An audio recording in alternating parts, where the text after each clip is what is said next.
Bom dia, alunos do primeiro ano. Espero que vocês estejam bem, na medida do possível, né?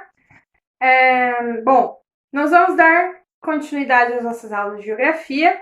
E a pauta da aula hoje é aula de fusos, orientação para a tarefa e após a orientação para a tarefa, correção dos exercícios da aula anterior, tá?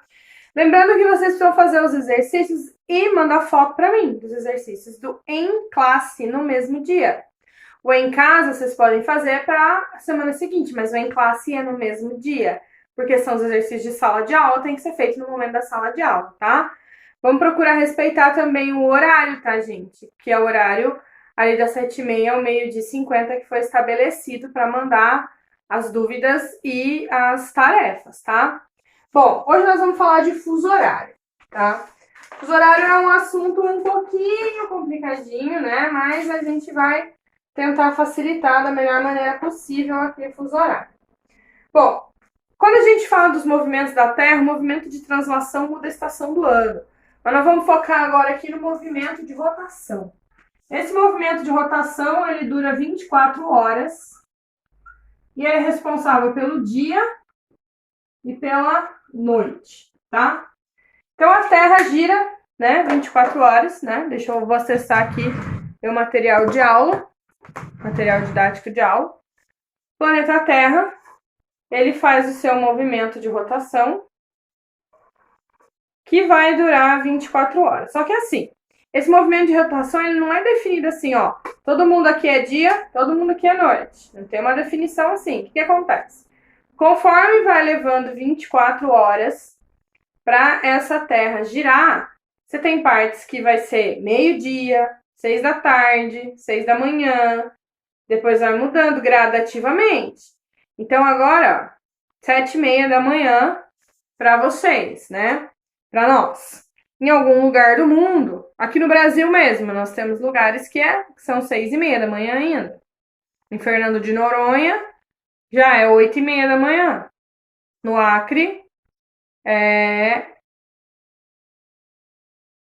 tem o horário, né? No Acre, 5h30 da manhã, que são 2 horas a menos. E aí,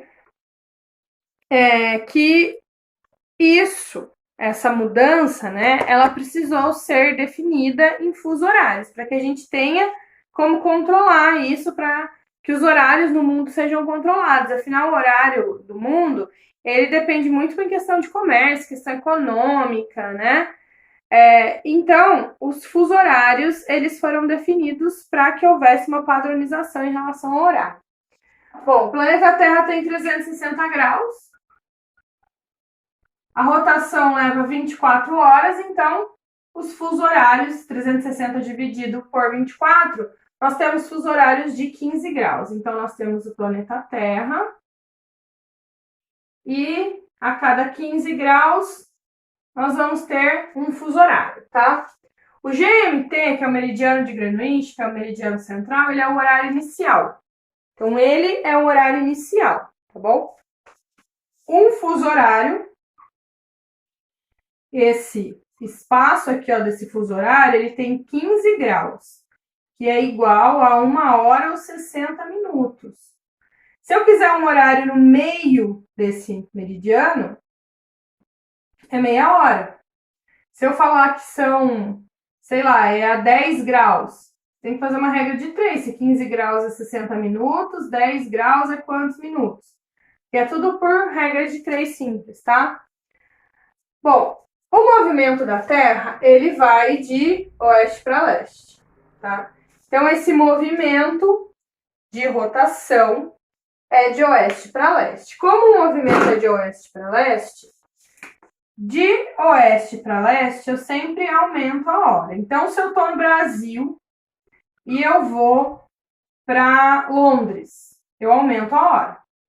Mas se eu estou em Londres e venho para o Brasil, eu diminuo a hora. Então, quando eu vou de oeste para leste, eu aumento as horas. Quando vou de leste para oeste, eu vou diminuindo as horas, tá? Depois nós vamos fazer uma prática disso aqui para ficar bem entendido para vocês, tá? Bom, aí que esses fusos retinhos, eles nem sempre são respeitados, tá? Por quê? Porque já pensou assim, ó, você tem um fuso horário que passa bem no meio de Itaí. Então, um lado de Itaí vai ser uma hora, outro lado de Itaí vai ser outra? Não. Então, o que os países fazem? Eles fazem umas adaptações, né? Olhem esse mapa aqui da apostila de vocês. Esse mapa da apostila de vocês, ele está mostrando nessas linhas cor-de-rosas adaptações de fuso horário. Então, os países eles vão dando uma adaptada, né? Fazendo uns entrecortes para que cidades não sejam cortadas ao meio, para que estados não sejam cortados ao meio, porque senão fica muito difícil, né? Imagina um estado com metade de um lugar num horário, metade no outro, né? Tem países que são muito grandes e que precisam ter mais de um fuso horário, né? O Brasil, por exemplo, nós vamos estudar na próxima aula, o Brasil tem 4 fusos.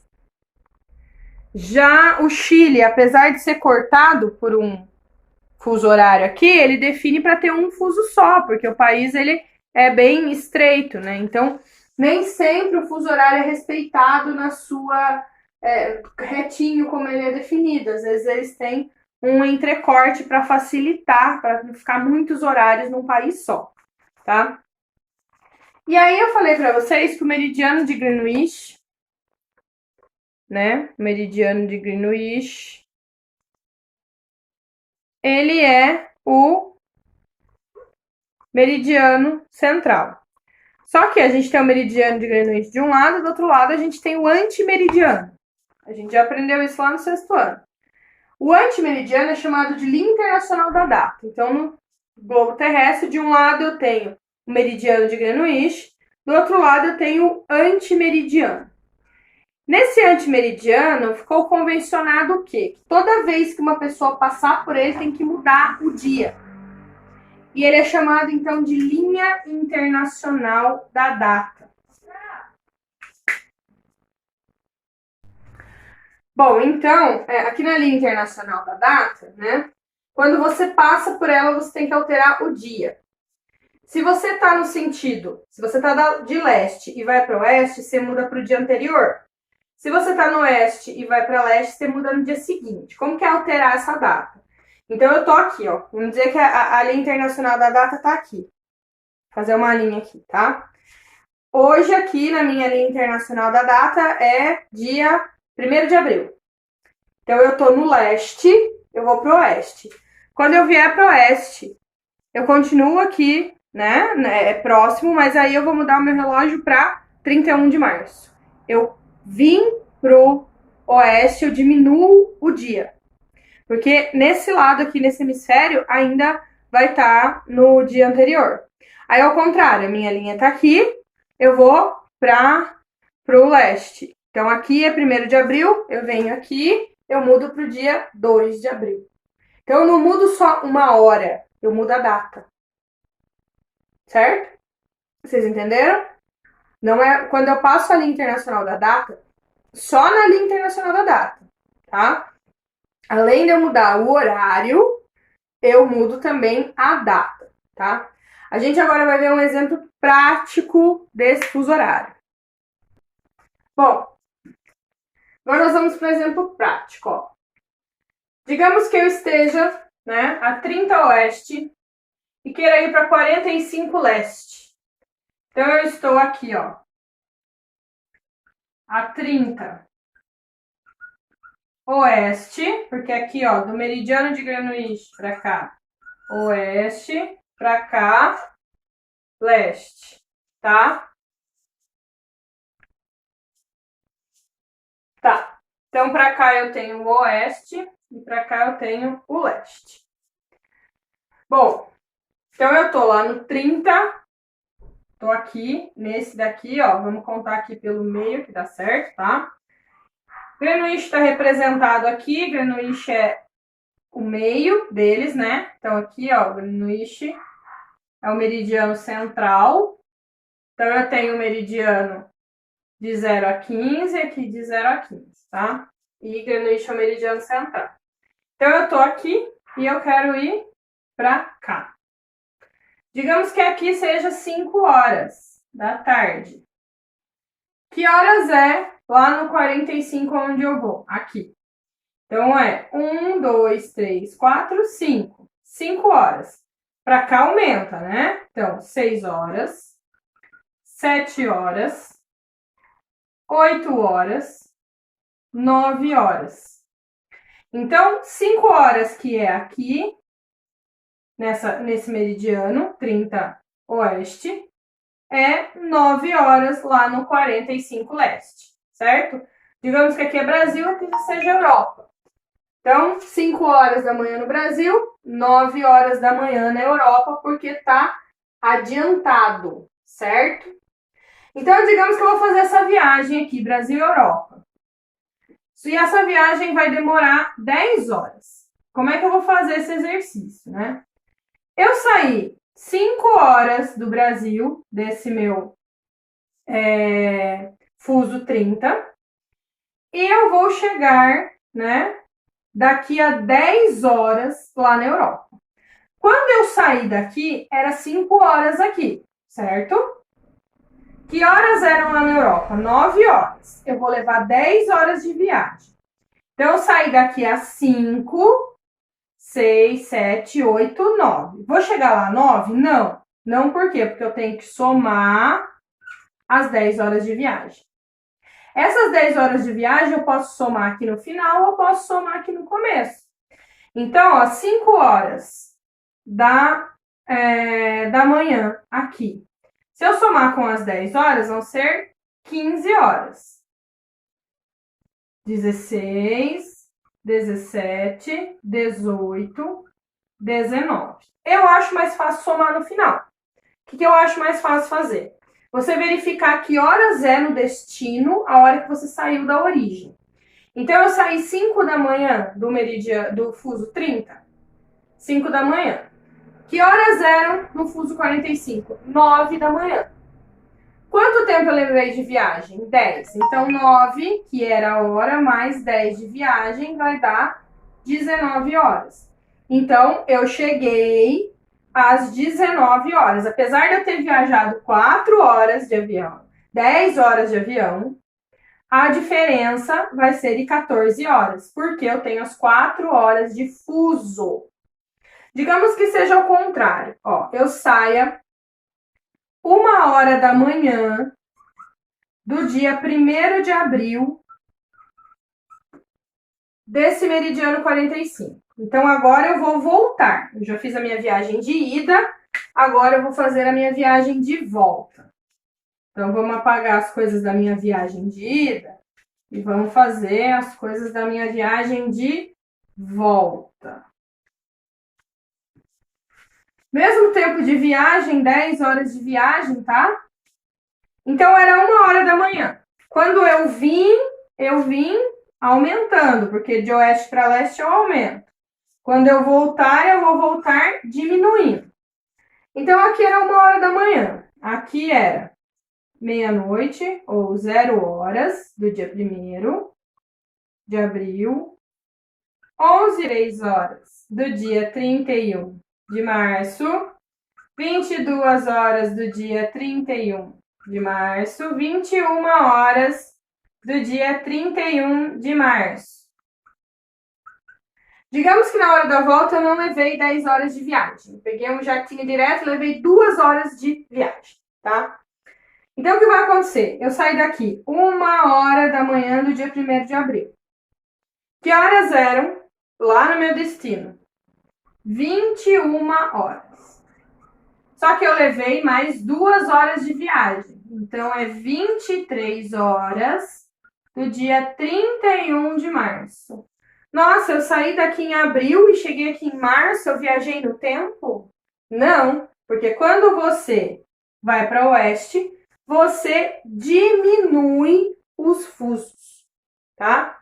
Então, lembrem-se sempre, para leste aumenta, a cada fuso eu aumento 1 hora, tá? Não conta o meridiano de Greenwich, tá? Que conta aqui pelo meio que sempre dá certo. Então, para leste, eu vou aumentando 1 hora cada fuso. Para oeste, eu vou diminuir. Se eu estou falando de viagens, eu tenho que lembrar de acrescentar o tempo de viagem. Certo, gente? Muito bem, agora vocês vão fazer o em classe para mim e o em casa lá da página 399, tá? E nós vamos fazer a correção dos exercícios da aula passada. Bom, nós vamos à correção agora, primeiro na página 394, a primeira tinha uma imagem, né, falando para vocês aí. Então, 1 é a plataforma continental, 2 é o talude, 3 são ilhas vulcânicas, 4 a dorsal mesoceânica e 5 uma fossa marinha. Então, é a B. A 2, ela está falando a respeito, né, da localização da bacia de Campos no Brasil. Então, a localização das jazidas, né, porque o lugar onde tem o mineral é uma jazida. A plataforma continental e talude continental, que é a C. A 3 pergunta: quais os principais recursos associados ao Oceano Atlântico? Então, eu coloquei aqui gás, petróleo, sal marinho. E a gente tem também as paisagens paradisíacas, praias, todos esses recursos da onde pode ser retirado dinheiro. A B, de acordo com a convenção, né? O que é mar territorial? É uma faixa de 12 metros ou 22 quilômetros, tá? Aonde a soberania do país vai no leito, no subsolo e também na superfície do mar, certo? O país ainda é soberano no mar territorial. A 4 da FUVEST pede para caracterizar a plataforma continental geomorfológica. O que é a plataforma? É o primeiro declive, de 0 a 200 metros, aonde ainda a delimitação é de soberania do país, em algumas partes, tá? E ela é importante para ter reserva de petróleo, é importante para pesca e tal. E a B é para discorrer sobre a importância da plataforma continental jurídica. A importância territorial sempre é importante, território sempre é importante. E aí eu coloquei aqui os recursos minerais e também as espécies marinhas, certo? Qualquer dúvida, gente, me procurem, façam as lições, tá? E por hoje é só. Até mais.